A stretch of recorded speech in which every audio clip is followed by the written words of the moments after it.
Me llamo Crescencio Villagómez Arreola. Tengo 69 años y fui maestro de secundaria durante 42 años. Enseñé historia, la historia de nuestro México, a 3 generaciones de chamaquitos en Cuernavaca. Y ahora estoy aquí, sentado frente a usted, contándole cómo mi hijo Leobardo me sacó de mi propia casa como si fuera un perro callejero. Pero déjeme empezar por el principio, porque las cosas no pasan de la noche a la mañana. El veneno se cocina a fuego lento. Esa mañana yo estaba en la cocina preparándome un café. Uno de esos cafés de olla que me enseñó a hacer mi Consuelo, con canela y piloncillo. Llevaba 2 años viviendo solo desde que ella se me adelantó, y aunque la casa se sentía vacía, yo había encontrado mi rutina. Me levantaba temprano, regaba las macetas del patio, preparaba mi café, leía el periódico. A las 9 caminaba al mercado de la colonia Chapultepec a comprar lo del día. Frutas, verduras, a veces un poco de carne para el caldo. Los comerciantes ya me conocían. «¡Qué júbole, profe!», me gritaba don Refugio desde su puesto de nopales. «¿Qué va a llevar hoy?». Y yo platicaba con él, con doña Esperanza la de las tortillas, con el güero del puesto de pollos. Era mi vida, tranquila, sencilla, mía. Esa mañana, mientras le daba el primer trago a mi café, escuché el motor de un carro estacionándose afuera. Me asomé por la ventana de la sala y vi la camioneta de mi hijo Leobardo. Una Cherokee negra, del año, con rines cromados. ¿Quién sabe cómo la pagaba? Porque según yo, su negocio de materiales de construcción no iba tan bien. Pero bueno, esos no eran mis asuntos. Lo que sí me extrañó fue verlo ahí, en miércoles, a las 8 de la mañana. Leobardo casi nunca venía a visitarme. Y cuando venía, siempre era en domingo, siempre con prisa, siempre con la mirada en el reloj como si mi casa le quemara los pies. Así que verlo bajar de la camioneta, junto con su esposa Hermelinda, me dio un presentimiento raro, como cuando uno siente que va a temblar antes de que tiemble. Le abrí la puerta antes de que tocaran. «Hijo, qué sorpresa», le dije, haciéndome a un lado para que pasaran. «¿Y ese milagro que andan por acá entre semana?». Leobardo entró sin darme un abrazo. Solo un apretón de manos, seco, rápido. Hermelinda me dio un beso en la mejilla, pero de esos que no tocan, puro aire. «Necesitamos hablar contigo, papá», dijo Leobardo, sentándose en el sillón de la sala sin que yo lo invitara. «Es importante». Hermelinda se sentó junto a él. Traía una carpeta amarilla en las manos. Una carpeta gruesa, llena de papeles. Eso tampoco me gustó. «¿Quieren café?», pregunté, tratando de aligerar el ambiente. «Acabo de hacer de olla». «No, gracias», respondió Hermelinda con esa sonrisa suya que nunca le llegaba a los ojos. «Esto no va a tomar mucho tiempo». Me senté en el sillón de enfrente, el que era de Consuelo. Desde que ella murió, nadie más se sentaba ahí. Era como su lugar sagrado. Pero esa mañana sentí que necesitaba su presencia, aunque fuera solo en el fantasma del cojín hundido donde ella solía acomodarse. «A ver, pues», dije, «¿qué pasa?». Leobardo se aclaró la garganta. Miró a Hermelinda. Ella asintió con la cabeza, dándole permiso para hablar. Eso siempre me molestó de su relación. Mi hijo no movía un dedo sin la aprobación de esa mujer. «Papá, venimos a hablar de la casa». «¿De la casa? ¿Qué tiene la casa?». «Mira, no te lo voy a decir con rodeos porque no somos gente de esas», dijo, aunque toda su vida había sido puro rodeo. «Ya tienes 69 años. Vives solo. Mamá ya no está. Esta casa es muy grande para ti». Sentí un calor subiéndome por el pecho. «¿Y eso qué tiene que ver contigo?». «Tiene que ver porque somos familia», intervino Hermelinda, abriendo la carpeta amarilla. «Leobardo y yo hemos estado muy preocupados por ti, suegro. Un hombre de tu edad, solo, en una casa de 2 pisos. ¿Qué tal si te caes en las escaleras? ¿Qué tal si te da un infarto y no hay nadie para ayudarte?». «Estoy perfectamente bien de salud», respondí tratando de mantener la calma. «El doctor Meléndez me revisó hace 2 meses. Presión normal, corazón normal, todo normal». «Sí, pero eso puede cambiar de un día para otro», insistió ella. «Mi tía Cuca estaba perfecta, y de repente, un derrame. Quedó como planta. 6 meses en el hospital, y luego se murió. ¿Tú quieres eso para ti?». «Mira, Hermelinda, te agradezco la preocupación, pero yo...». «Déjame terminar, suegro», me cortó, y su tono ya no era dulce. Lo que queremos proponerte es muy sencillo. Tú nos traspasas la casa a nosotros, y a cambio, nosotros te cuidamos. Te quedas viviendo aquí, en el cuarto de abajo, y nosotros nos mudamos arriba. Así estás acompañado, protegido, y todos contentos. Me quedé callado un momento, procesando lo que acababa de escuchar. A ver si entendí, dije lentamente. ¿Ustedes quieren que les dé mi casa? No es darte, papá, dijo Leobardo. Es traspasarla, para proteger el patrimonio familiar. Imagínate que te pasa algo y hay que pagar hospital, tratamientos. El gobierno te puede quitar la casa para cubrir los gastos. Si la casa está a nuestro nombre, eso no puede pasar. ¿Y de dónde sacaste esa idea tan peregrina? No es idea, es la realidad. Ermelinda tiene un conocido que es abogado y nos explicó todo. ¿El abogado de quién?, pregunté. Porque yo tengo mi propio abogado, Braulio Noriega, que conozco desde que teníamos 20 años, y nunca me ha dicho semejante cosa. Ermelinda cerró la carpeta con un golpe seco. Suegro, con todo respeto, su abogado es un viejito que probablemente ni sabe las leyes nuevas. Las cosas han cambiado mucho. Y con todo respeto, Ermelinda, respondí, sintiendo que la sangre me hervía. Esta casa la construí yo con mis propias manos, ladrillo por ladrillo. Cuando compré este terreno, en 1981, aquí no había nada, pura milpa y piedras. Yo traje los materiales en una camionetita destartalada que me prestó mi compadre Refugio. Yo mezclé el cemento. Yo levanté las paredes. Yo puse el techo. Con estas manos que ves aquí, llenas de callos y reumas. Y ahora tú me vienes a decir que te la dé así nada más, porque un abogado que ni conozco dice que es lo mejor. Papá, no te pongas así, dijo Leobardo con ese tono condescendiente que usan los hijos cuando creen que uno ya está chocho. No te estamos pidiendo nada malo. Es por tu bien. ¿Por mi bien o por el de ustedes? El silencio que siguió fue muy revelador. Ermelinda respiró profundo. La vi apretar la mandíbula. Luego sacó unos papeles de la carpeta y los puso sobre la mesa de centro. Mire, suegro, aquí traemos todo listo. Solo es cuestión de que firme y ya. Un trámite sencillo. Nosotros nos encargamos de todo lo demás. Tomé los papeles. Los leí. Bueno, traté de leerlos, porque estaban escritos en ese lenguaje legal que parece diseñado para confundir. Pero entendí lo suficiente. Era una cesión de derechos. Yo le transfería la propiedad de la casa a Leobardo Villagómez Quintana. Sin costo, sin condiciones, sin vuelta atrás. Esto es una cesión total, dije. Si firmo esto, la casa deja de ser mía. Pero sigues viviendo aquí, respondió Leobardo. Eso no cambia. ¿Y si ustedes deciden venderla? ¿O si deciden correrme? Ay, papá, ¿cómo crees?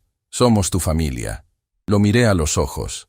A esos ojos que yo había visto abrirse por primera vez en el Hospital Civil de Cuernavaca, hace 44 años. Esos ojos que habían llorado cuando se raspó las rodillas aprendiendo a andar en bicicleta. Esos ojos que me habían mirado con admiración cuando le enseñé a leer. Ahora esos mismos ojos me miraban con algo que no supe identificar. Impaciencia, codicia, desprecio. No voy a firmar nada, dije, dejando los papeles sobre la mesa. Esta casa es mía y va a seguir siendo mía hasta que yo me muera. Y cuando eso pase, se reparte entre tú y tu hermana Dalia, como debe ser. ¿Dalia? Ermelinda casi escupió el nombre. ¿La que se largó a Querétaro y casi no viene a verte? ¿Esa Dalia va a heredar la mitad de esta casa? Es mi hija. Tiene el mismo derecho que Leobardo. Pero nosotros somos los que estamos aquí, dijo Leobardo levantando la voz. Nosotros somos los que venimos a verte. Nosotros somos los que nos preocupamos por ti. ¿Y Dalia qué? Una llamada cada 15 días y ya. Dalia trabaja. Tiene turnos en el hospital. No puede venir cada fin de semana. Excusas, murmuró Ermelinda. Puras excusas. Me puse de pie. Las rodillas me tronaron, pero no me importó. Miren, yo creo que esta conversación ya se acabó. Les agradezco que se preocupen por mí, pero estoy bien. No necesito que me cuiden. Y no voy a firmar nada. Leobardo también se levantó. Su cara estaba roja. Lo conozco bien. Sé cuando está a punto de explotar. Papá, estás cometiendo un error. Puede ser. Pero es mi error, y es mi casa. Ermelinda guardó los papeles en la carpeta con movimientos bruscos. La vi morderse el labio, conteniendo lo que de verdad quería decir. Vámonos, Leobardo. Ya vimos que aquí no se puede hablar con razones. No me vengan con chantajes, les dije mientras caminaban hacia la puerta. Esta casa la construí para mi familia, para Consuelo y para mis hijos, no para que me la quieran quitar con cuentos de abogados. Leobardo se detuvo en el marco de la puerta. Se volteó a verme, y lo que dijo me heló la sangre. «Te vas a arrepentir, papá. Te lo juro que te vas a arrepentir». Y se fueron. Me quedé parado en la sala, con el corazón latiéndome como tambor. Fui a la cocina. Mi café estaba frío. Lo tiré por el fregadero y me preparé otro, aunque las manos me temblaban. Traté de convencerme de que Leobardo solo estaba enojado, que se le iba a pasar, que en unos días me llamaría para disculparse, como hacía cuando era adolescente y nos peleábamos. Pero en el fondo, algo me decía que esto era diferente. Llamé a mi hija Dalia esa noche. Le conté todo, cada palabra de la conversación. «No me sorprende», me dijo con voz triste. «Leobardo siempre ha sido así. ¿Te acuerdas cuando vendiste el terrenito de Temixco? Él quería todo el dinero para su negocio, y cuando le dijiste que lo ibas a repartir entre los dos, dejó de hablarte un mes. Sí me acuerdo. Papá, ten cuidado. Mi hermano no es mala persona, pero Ermelinda lo tiene bien controlado. Y esa mujer sí es capaz de cualquier cosa. No te preocupes, mija. Nadie me va a quitar mi casa. Prométeme que vas a ir con el licenciado Braulio, que le vas a contar esto. Te lo prometo. ¿Y por qué no te vienes unos días para acá, a Querétaro? Te caería bien el cambio de aires». «No, mija. Yo de aquí no me muevo. Esta es mi casa. Aquí viví con tu madre 38 años. Aquí me voy a quedar». «Terco como siempre», me dijo, y pude escuchar la sonrisa en su voz. «Te quiero, papá». «Yo también te quiero, Dalia». Colgué el teléfono y me quedé sentado en la penumbra de la sala, mirando las paredes que yo mismo había levantado, los cuadros que Consuelo había escogido, el reloj de pared que nos regalaron en nuestra boda y que seguía funcionando después de 40 y tantos años. No podía creer que mi propio hijo quisiera quitarme todo esto. Los siguientes días fueron extrañamente normales. Leobardo no llamó, no vino. Ermelinda tampoco. Era como si la conversación nunca hubiera pasado. Empecé a pensar que Dalia tenía razón, que mi hijo solo estaba enojado y que eventualmente se le pasaría el coraje. Así que seguí con mi rutina, el café de olla, el mercado, las pláticas con los vecinos, la misa de los domingos en la parroquia de San Miguel. Hasta que un día recibí una visita inesperada. Eran como las 5 de la tarde. Estaba yo en el patio, regando las macetas, cuando escuché que tocaban la puerta del zaguán.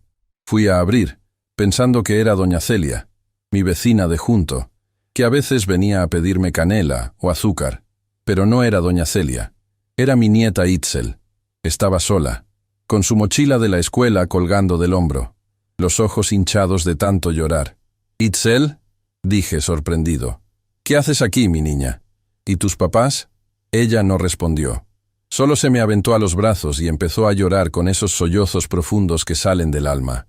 «Abuelito», me dijo entre lágrimas, «mis papás dicen cosas horribles de ti.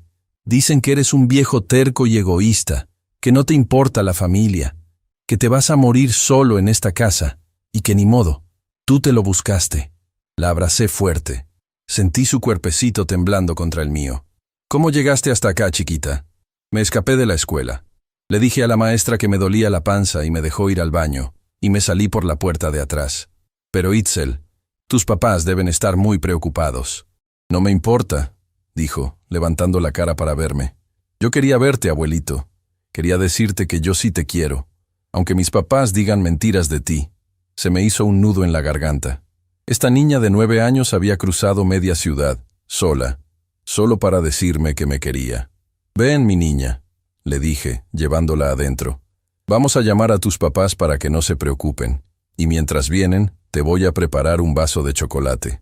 Le preparé el chocolate como le gustaba, con galletas Marías para remojar. Mientras ella se calmaba, saqué mi teléfono y llamé a Leobardo. No contestó. Llamé a Ermelinda. Tampoco. Dejé mensajes en los 2 buzones. Itzel se quedó dormida en el sillón, agotada del llanto y la aventura. Le puse una cobijita encima y me senté a su lado, viéndola dormir. Esta niña era lo único bueno que había salido de la relación de mi hijo con esa mujer. Heredó los ojos de mi consuelo. Esa misma mirada dulce que me enamoró hace casi 50 años. Una hora después, escuché la camioneta de Leobardo estacionándose afuera. Luego los pasos rápidos, los golpes en la puerta. Abrí. Leobardo entró como tromba, con Ermelinda detrás. «¿Dónde está?», gritó. «Está dormida. No hagas escándalo». Se fue directo a la sala. Vio a Itzel en el sillón. Por un momento, su cara se suavizó, pero luego volvió a endurecerse. «Esto es tu culpa», me dijo en voz baja, pero llena de veneno. «Le estás llenando la cabeza de ideas». «¿De qué hablas?».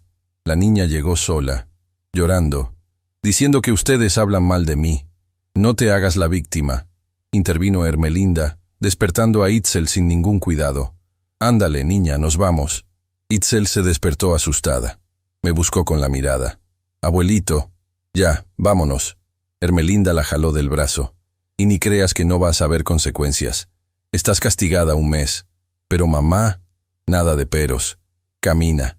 Vi cómo se llevaban a mi nieta, jaloneándola.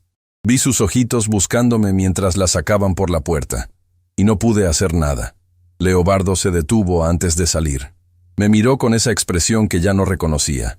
«Esto no se acaba aquí, papá. Te lo advierto». Y se fueron. Esa noche no pude dormir. Me la pasé dando vueltas en la cama, pensando en la carita llorosa de Itzel, en las palabras de mi hijo, en todo lo que estaba pasando.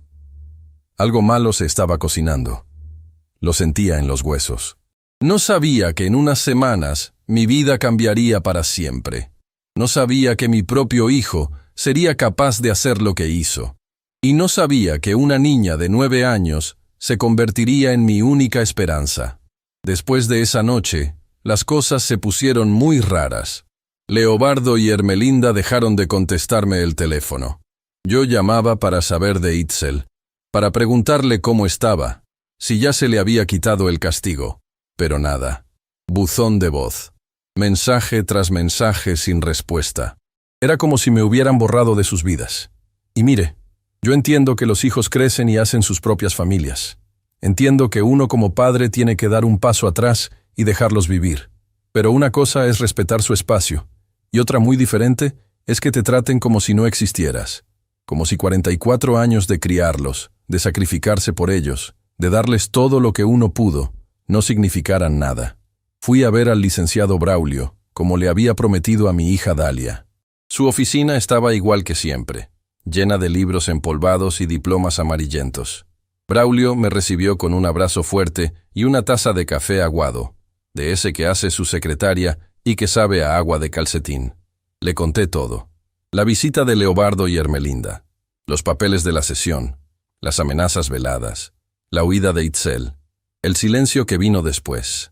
Braulio me escuchó sin interrumpir, asintiendo de vez en cuando, tomando notas en una libreta que parecía tener más años que nosotros dos juntos. Cuando terminé de hablar, él se quedó callado un momento. Luego se quitó los lentes, los limpió con su corbata, y me miró con esos ojos que han visto de todo en 50 años de ejercer la abogacía. «Crescencio, lo que me cuentas es grave, pero legalmente, mientras tú no firmes nada, no pueden hacer nada. La casa está a tu nombre. Tienes las escrituras originales. Eres el dueño legítimo. ¿Y si intentan algo chueco? ¿Cómo qué? Por ejemplo, no sé, falsificar documentos, decir que estoy loco y que no puedo manejar mis asuntos». Braulio frunció el ceño.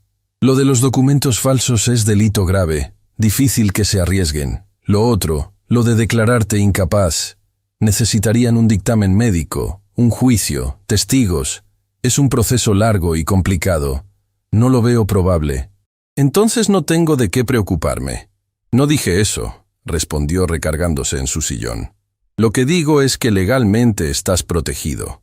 Pero legalmente y en la realidad son dos cosas diferentes. He visto casos, Crescencio. Casos feos. Hijos que se meten a la casa de sus padres y ya no se salen. Que cambian las cerraduras. Que dicen que el viejo les dio permiso y que ahora ya no se acuerda. Y los juicios tardan años. Años en los que el dueño legítimo está en la calle mientras los invasores viven en su propiedad. Sentí un escalofrío. ¿Qué me recomiendas? Primero, guarda muy bien tus documentos, las escrituras, tu identificación, todo lo que pruebe que la casa es tuya. No los tengas en la casa, guárdalos aquí conmigo o en una caja de seguridad en el banco. Segundo, si tu hijo o tu nuera vuelven a insistir con lo de la cesión, no les abras la puerta. Y tercero, documenta todo. Si te amenazan, grábalo. Si te mandan mensajes, guárdalos. Cualquier cosa que pueda servir como prueba. ¿De verdad crees que mi hijo sería capaz de hacer algo así? Braulio no contestó, pero su silencio fue respuesta suficiente. Salí de su oficina con un nudo en el estómago. El Cuernavaca que conocía se veía diferente esa tarde. Las calles por las que había caminado miles de veces ahora me parecían amenazantes, como si el peligro pudiera saltar de cualquier esquina. En el camino a casa, me puse a pensar en todo lo que había hecho por Leobardo a lo largo de los años. Y mire, no es que yo ande llevando cuentas de lo que uno da como padre, pero cuando a uno lo acusan de ser un viejo egoísta, pues las memorias regresan solas. En 1998, cuando Leobardo tenía 27 años, vino a pedirme dinero para un negocio. Quería poner una tienda de materiales de construcción. Me dijo que era una oportunidad única, que un socio le estaba ofreciendo el traspaso de un local muy bien ubicado, pero necesitaba 150,000 pesos para empezar. 150,000 pesos. En ese entonces, yo ganaba 4,000 pesos al mes como maestro. Consuelo trabajaba medio tiempo en una papelería, otros 2,000. Teníamos ahorros, claro, los ahorros de toda la vida, pero eran para emergencias, para nuestra vejez. Leobardo me prometió que me iba a pagar todo en 2 años. Con intereses, me dijo. Me firmó un pagaré. Me abrazó con lágrimas en los ojos y me dijo que era el mejor padre del mundo. Nunca me pagó un centavo. Cuando le reclamé, años después, me dijo que el negocio no había ido tan bien como esperaba, que había tenido pérdidas, que la economía estaba difícil. Siempre había una excusa, siempre había un pretexto, y yo lo dejé pasar, porque era mi hijo, porque la familia es la familia. Ahora me doy cuenta de lo tonto que fui. Cuando llegué a mi casa, había un sobre amarillo debajo de la puerta del zaguán. Lo recogí con manos temblorosas. No tenía remitente. Solo mi nombre escrito con letra de computadora. Crescencio Villagómez Arreola. Adentro había una hoja. Una sola hoja con un texto breve. Usted tiene una deuda pendiente con la familia. La casa es lo mínimo que puede dar después de todo lo que le dieron. Recapacite antes de que sea demasiado tarde. No queremos problemas. Pero si usted los busca, los va a encontrar. No estaba firmado. Me senté en el sillón de la sala, leyendo esas palabras una y otra vez. ¿Qué deuda? ¿De qué diablos hablaban? Yo había trabajado toda mi vida. Había mantenido a mi familia con un sueldo de maestro, que nunca fue mucho pero siempre alcanzó. Le pagué la universidad a Leobardo. Le presté dinero para su negocio de materiales. Dinero que, por cierto, nunca me devolvió. ¿Y ahora me hablaban de deudas? Llamé a Dalia esa noche. Le leí la carta. «Papá, esto ya es acoso», me dijo con voz preocupada. «Tienes que ir a denunciar». ¿Denunciar a mi propio hijo? No sabemos si fue él. No tiene firma, pero hay que dejar constancia, por si las cosas escalan. Es que no quiero hacer un escándalo, mija. Somos familia. Familia no te manda cartas amenazantes, papá. Familia no te trata como te están tratando. Tenía razón. Pero algo dentro de mí seguía negándose a aceptar que mi hijo fuera capaz de esto. Quería creer que era Hermelinda la de las ideas, que ella lo estaba manipulando, que en el fondo, Leobardo seguía siendo el niño que me acompañaba a pescar los domingos al lago de Tequesquitengo, el que me hacía dibujos del Día del Padre con crayolas, el que me abrazaba cuando tronaban los cohetes en las fiestas patrias porque les tenía miedo. Pero ese niño ya no existía. Y yo tenía que aceptarlo. Los días que siguieron fueron de tensa calma. No recibí más cartas, no hubo más visitas. Traté de retomar mi rutina, pero algo había cambiado. Ahora cerraba la puerta del zaguán con doble llave. Revisaba las ventanas antes de dormirme. Me despertaba con cualquier ruido. Una mañana, mientras desayunaba, escuché pasos en el techo, pisadas fuertes, como de alguien caminando por la azotea. Subí las escaleras lo más rápido que pude, con el corazón en la garganta. Cuando llegué arriba, no había nadie, pero el tinaco estaba abierto. la tapa tirada a un lado. Alguien había subido a mi casa. Llamé a mi vecino, don Epifanio, un hombre de mi edad que había sido policía municipal antes de jubilarse. Le conté lo que pasaba. Él revisó la casa conmigo, buscando señales de intrusión. No encontramos nada robado, pero sí algo inquietante. La chapa de la puerta trasera, la que da al patio de servicio, tenía marcas frescas, como si alguien hubiera intentado forzarla. Don Epifanio me miró con gravedad. Crescencio, esto no me gusta nada. ¿Quieres que me quede a dormir unos días? Así no estás solo. No, Epifanio, gracias. No quiero causarte molestias. No es molestia. Somos vecinos desde hace 30 años. Y los vecinos nos cuidamos. Acepté su oferta. Esa noche, Epifanio durmió en el cuarto de visitas con su vieja escopeta de caza recargada en la pared. No pasó nada, pero la sensación de vulnerabilidad no se me quitaba. Pasé esos días recordando cosas que había tratado de olvidar, como aquella vez, hace como 8 años, cuando Ermelinda convenció a Leobardo de no venir a la cena de Navidad, porque según ella tenían compromiso con su familia. Consuelo lloró toda la noche. Había preparado el pavo, los romeritos, el ponche, y se quedó todo frío porque su hijo prefirió ir a casa de los suegros. O como cuando nació Itzel y Ermelinda no dejaba que Consuelo la cargara. Decía que la bebé era muy delicada, que solo ella sabía cómo atenderla.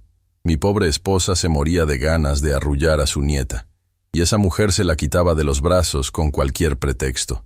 Siempre supe que Ermelinda no nos quería, pero callé por mantener la paz, por no causar problemas, por ese maldito miedo que tenemos los padres de perder a nuestros hijos si les decimos lo que realmente pensamos. Y ahora estaba pagando las consecuencias de mi silencio. 4 días después, recibí una llamada que no esperaba. Era de la escuela de Itzel, la directora. Señor Villagómez, habla la maestra Guillermina. ¿Usted es el abuelo de Itzel Villagómez Carrasco? Sí, soy yo. ¿Pasó algo? Mire, la niña me pidió que lo llamara. Dice que es urgente, que necesita hablar con usted. No quiso decirme de qué, pero está muy alterada. ¿Puede venir a la escuela? Voy para allá. Llegué a la primaria en menos de 20 minutos.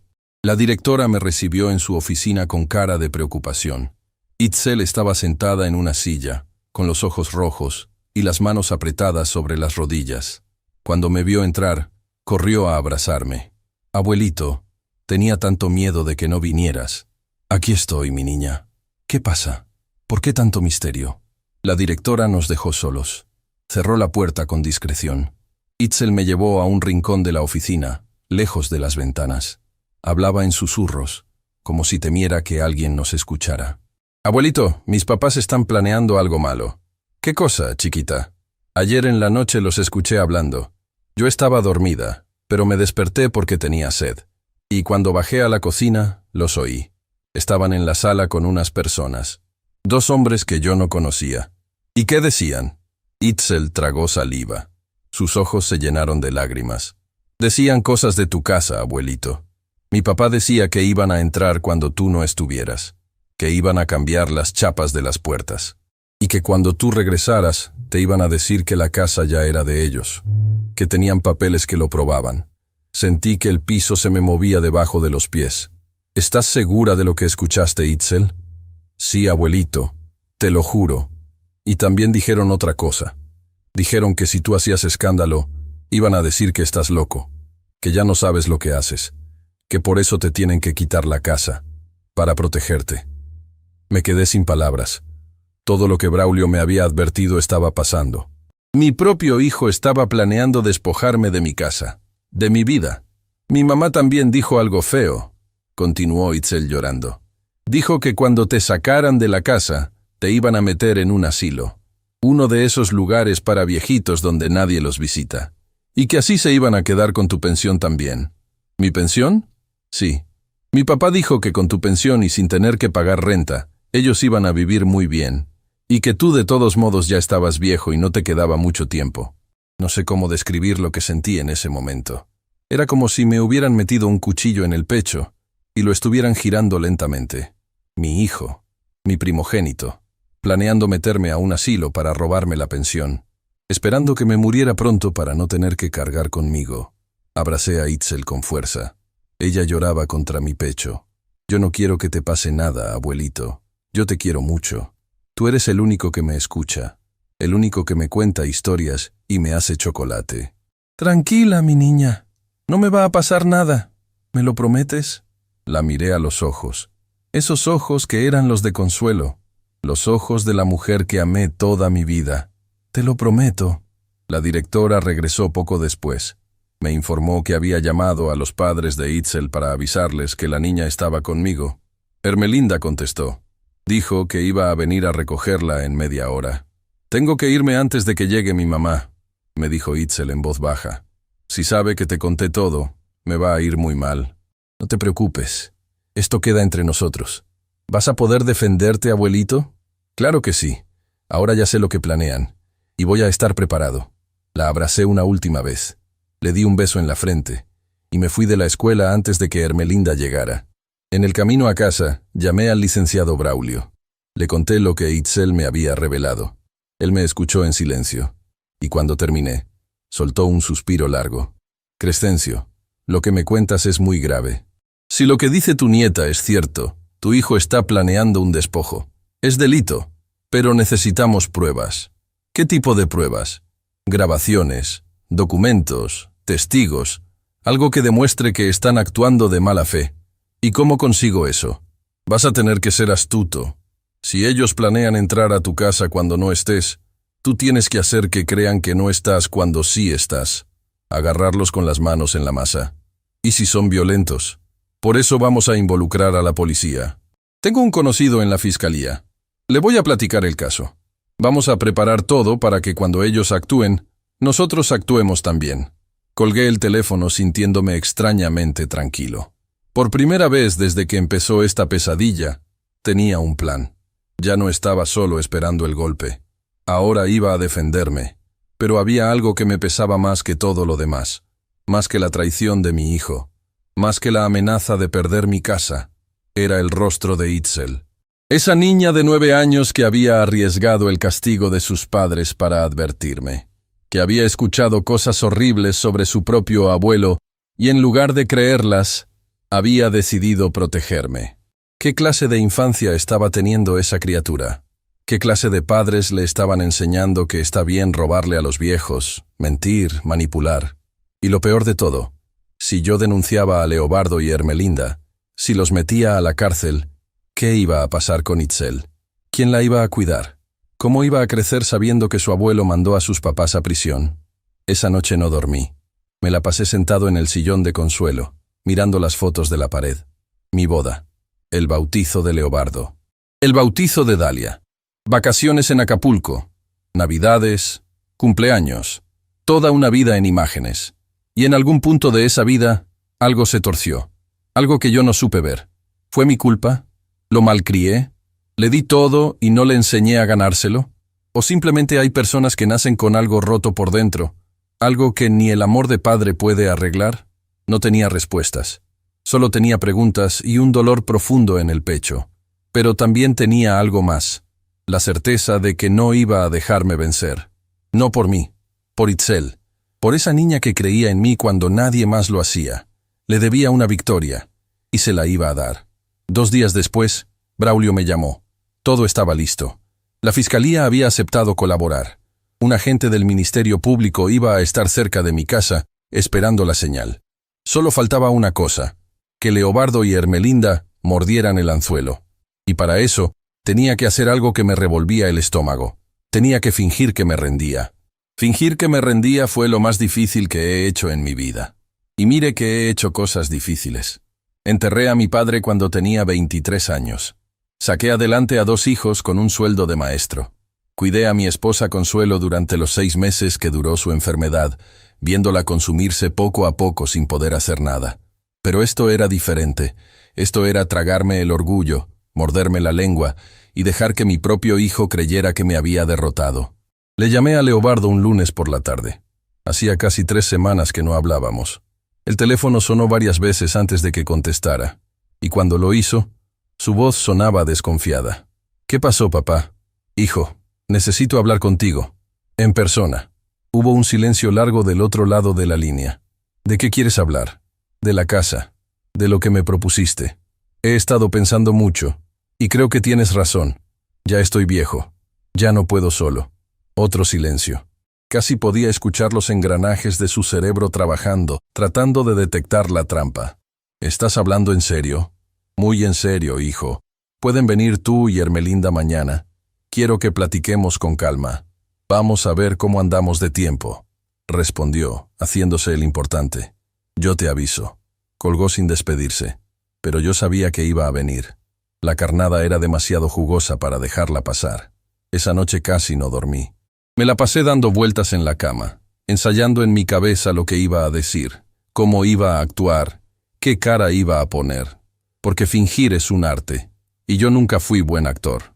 En la secundaria, cuando hacíamos las pastorelas de Navidad, siempre me tocaba el papel del burro porque era el único que no tenía que hablar. Nada más me paraba ahí con mis orejas de cartón mientras los demás decían sus diálogos. Pero esto era diferente. Esto era la actuación de mi vida. Y no podía fallar. A la mañana siguiente, hablé con el licenciado Braulio para afinar los detalles del plan. Él había conseguido que un agente del Ministerio Público estuviera disponible para actuar en cuanto tuviéramos pruebas suficientes. También me prestó una grabadora pequeña, de esas que caben en el bolsillo de la camisa, para registrar cualquier conversación incriminatoria. Acuérdate, Crescencio, me dijo Braulio antes de colgar. Lo que necesitamos es que ellos admitan el plan. Que digan con sus propias palabras lo que piensan hacer. Si lo logramos, los tenemos. ¿Y si no dicen nada comprometedor? Entonces, seguimos esperando. Tarde o temprano van a cometer un error. Los delincuentes siempre lo hacen. Me costó trabajo pensar en mi hijo como un delincuente. Pero eso era exactamente lo que estaba a punto de convertirse. Leobardo y Ermelinda llegaron al día siguiente, como a las 11 de la mañana. Esta vez traían a Itzel con ellos. Cuando vi a mi nieta bajarse de la camioneta, el corazón me dio un vuelco.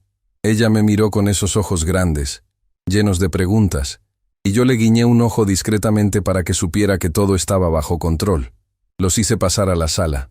Ermelinda traía de nuevo su carpeta amarilla, más gorda que la última vez. Leobardo se sentó en el mismo lugar de siempre, con esa postura de dueño que tanto me irritaba. Itzel se sentó aparte, en una silla cerca de la ventana. Yo le había dicho a Braulio que probablemente la traerían, y él me aconsejó que tratara de alejarla de la conversación importante. No quería que la niña escuchara cosas que pudieran lastimarla más de lo que ya estaba. Itzel, mi niña, le dije, ¿por qué no vas al patio a ver las macetas? Hay unos jitomates que ya están bien rojos. Si quieres, puedes cortar algunos para llevarlos a tu casa. Ella me miró, entendiendo el mensaje. Se levantó sin protestar y salió al patio. Cuando escuché la puerta cerrarse, me volví hacia mi hijo y su esposa. Bueno, dije, sentándome en el sillón de Consuelo con la grabadora encendida en mi bolsillo. Aquí estamos. Ermelinda no perdió tiempo. Suegro, me da mucho gusto que haya recapacitado. Es lo mejor para todos. Ya verá que no se va a arrepentir. Eso espero, respondí tratando de sonar derrotado. Es que ustedes tenían razón. Esta casa es mucho para mí solo, y si algo me pasa, pues mejor que esté en manos de la familia. Leobardo asintió con una sonrisa que no le llegaba a los ojos. Es la decisión correcta, papá. Te lo dije desde el principio. Nada más tengo unas preguntas, continué, para estar tranquilo.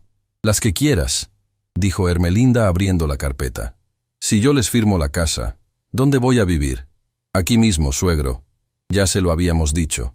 Usted se queda en el cuarto de abajo y nosotros nos instalamos arriba. Así estamos todos juntos. ¿Y mi pensión?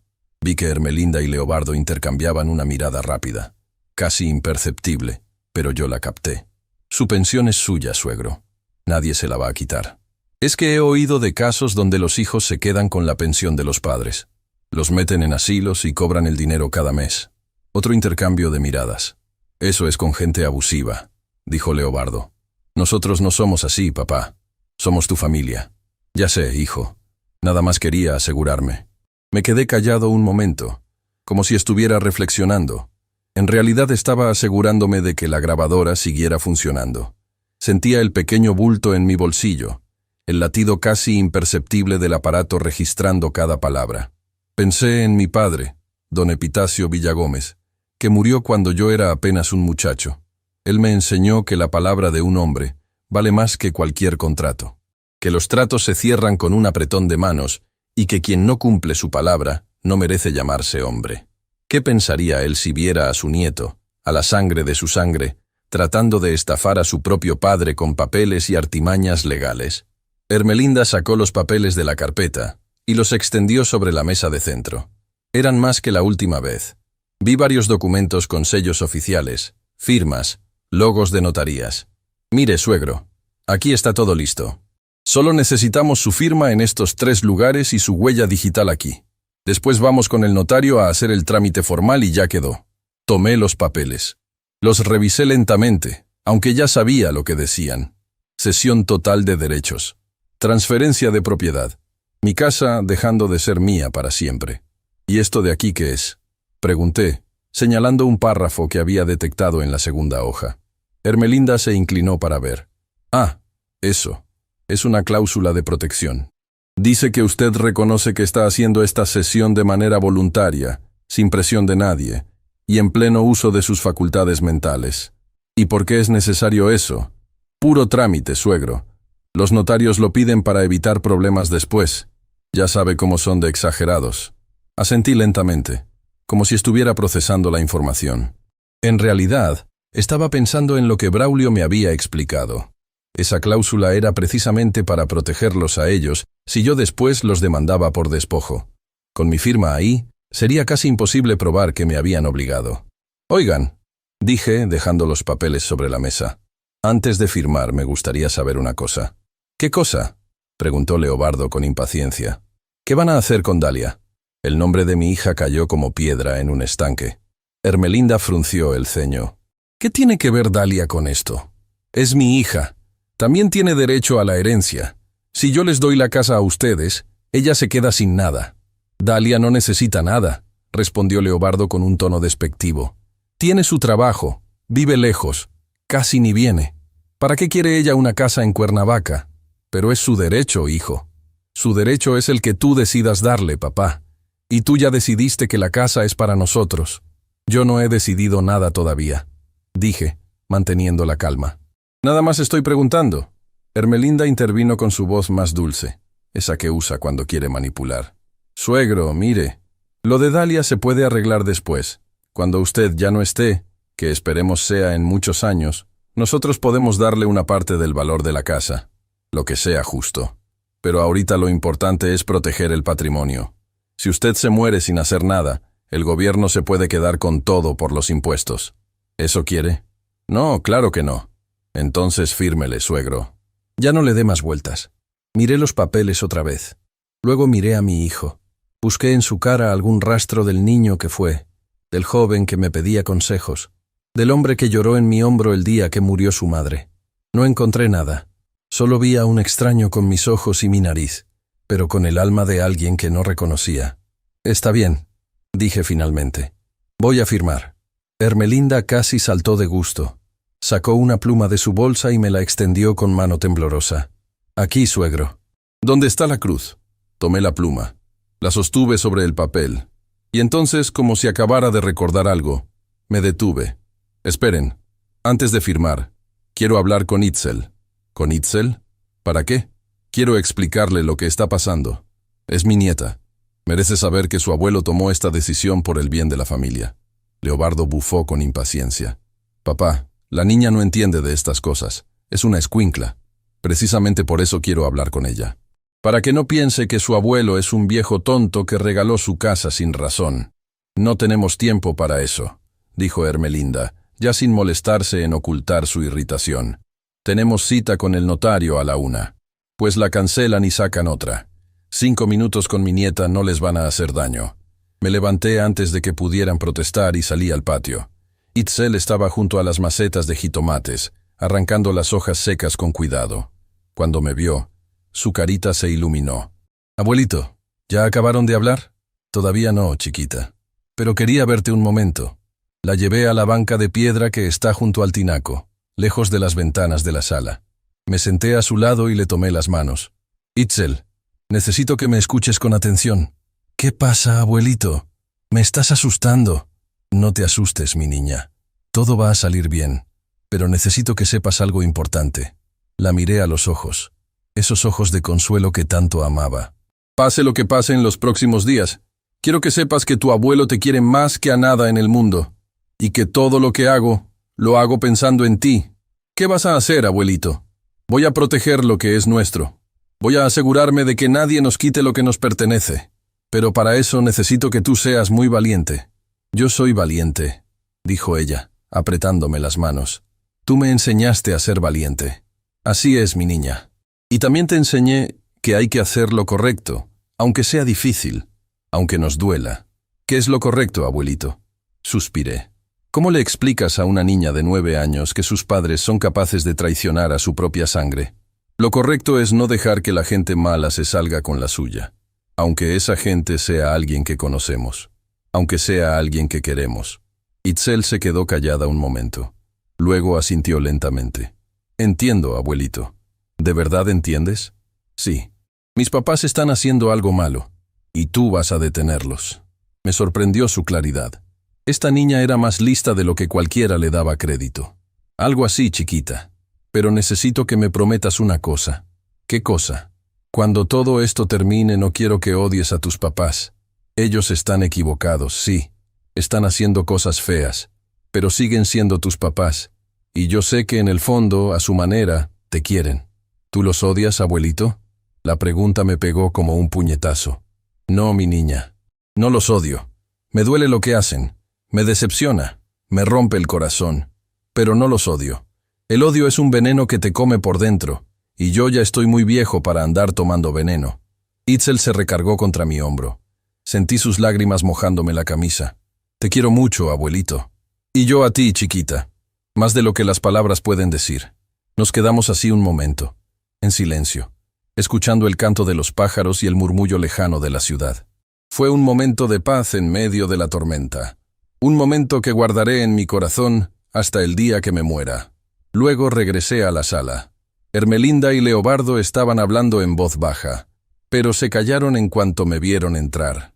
Ya estoy listo, dije. Tomé la pluma, la puse sobre el papel, y entonces, con toda la calma del mundo, le dije a mi hijo, ¿sabes qué, Leobardo? Mejor no.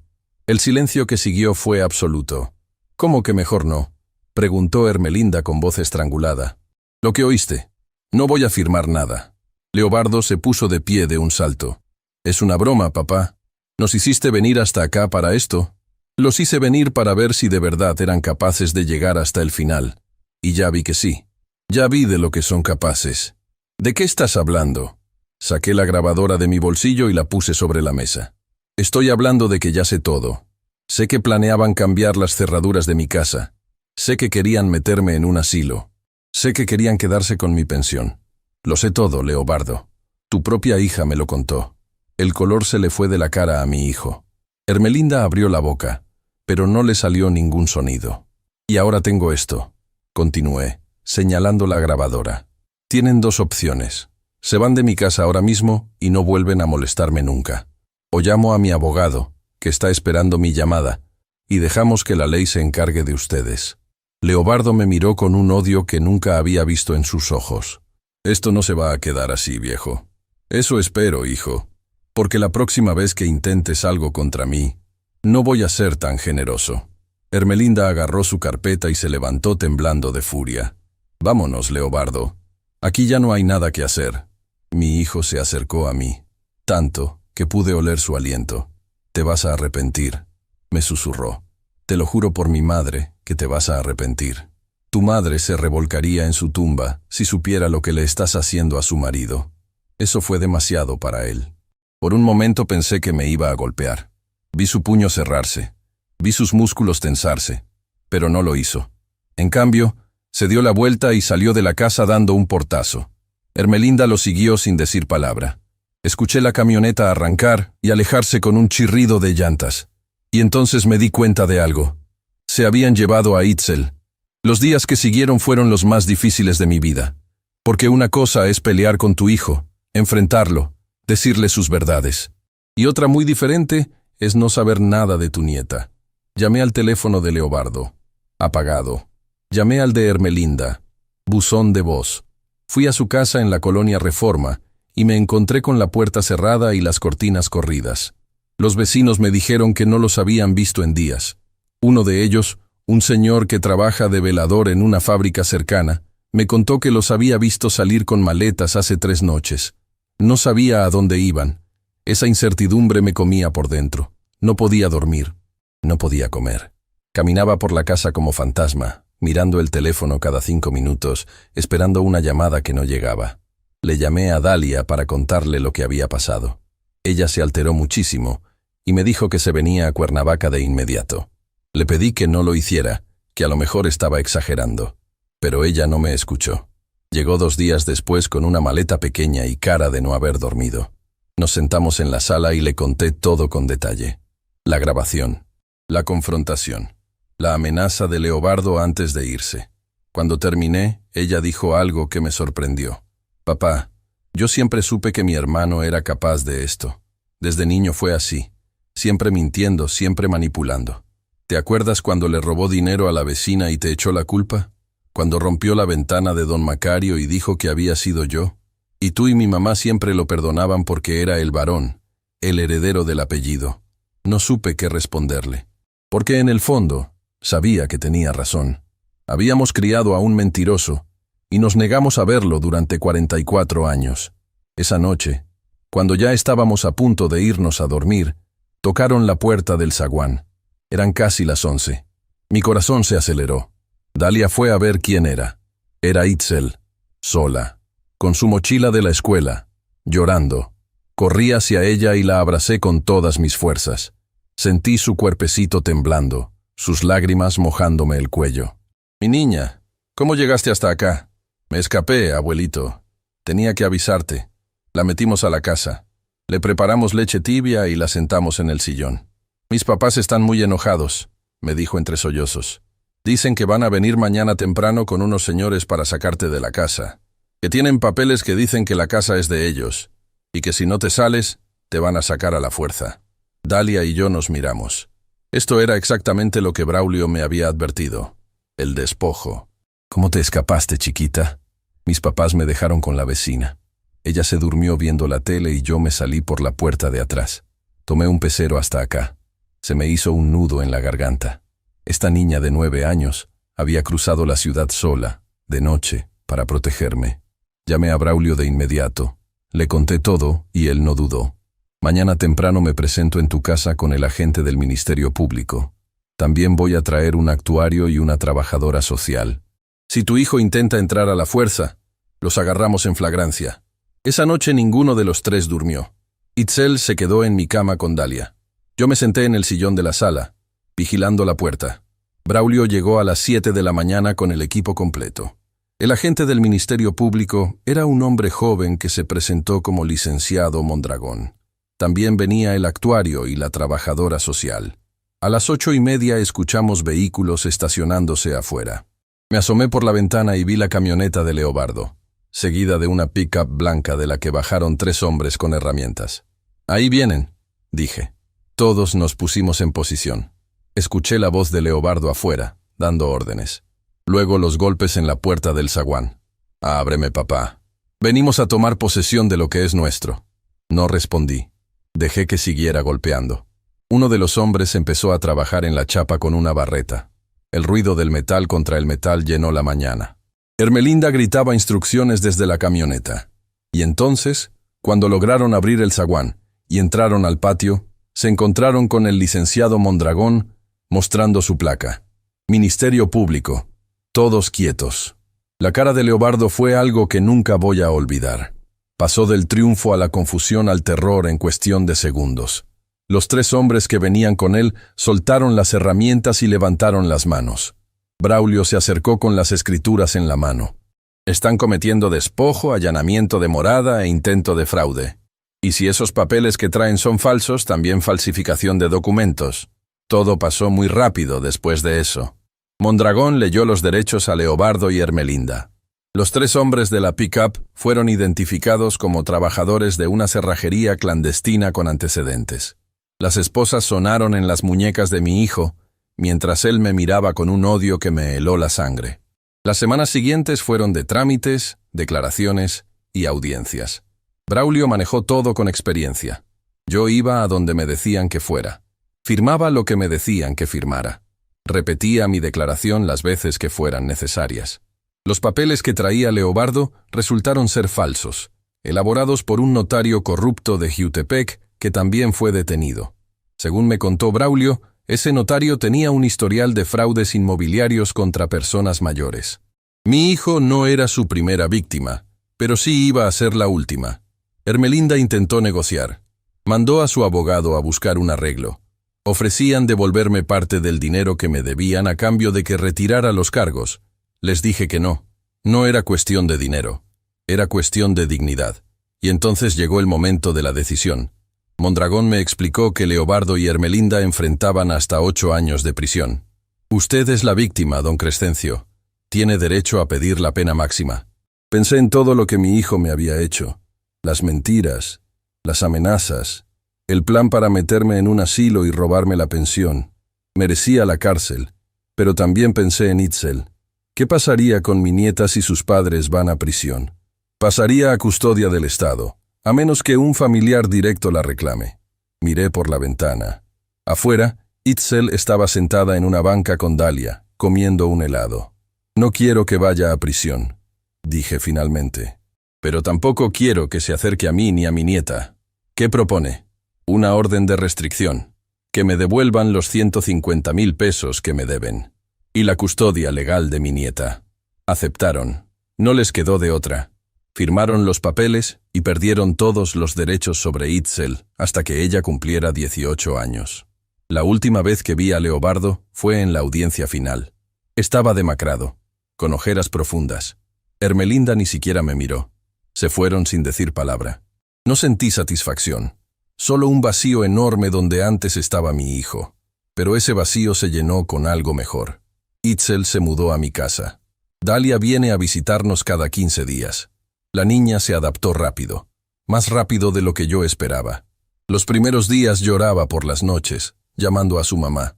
Yo iba a su cuarto, me sentaba en la orilla de la cama y le acariciaba el pelo hasta que se dormía. No le decía nada. No hacía falta. Solo estar ahí era suficiente.